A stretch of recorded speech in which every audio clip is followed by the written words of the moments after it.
So, on January 25th, 1917, 300 sex workers marched on a moral reformer's sermon to beg him to call off his crusade on their livelihood. And they lost that fight. The brothels in San Francisco were shut down cheekily on Valentine's Day, 1917.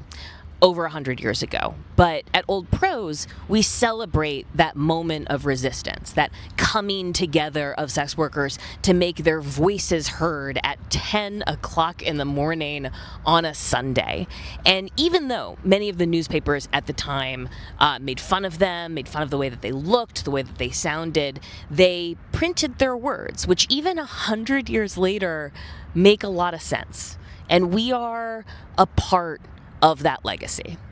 My name is Caitlin Bailey, and I run Old Prose. We are a nonprofit media organization that uses storytelling to advocate for sex worker rights. And in order to sustain the kind of work that we do, not just for the years, but the decades that it's going to take to effectively change this story, to open up people's hearts and minds and change the narrative enough that we can have the kind of legislative breakthroughs we need to secure human rights and opportunities for sex workers, we need your support.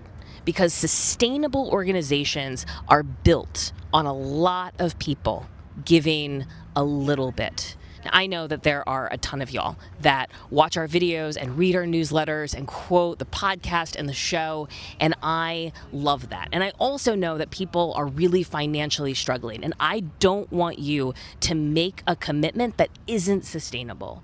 But if you have $5 or $50 or $500 a month to give to this work, please do. Thank you for being a part of this movement.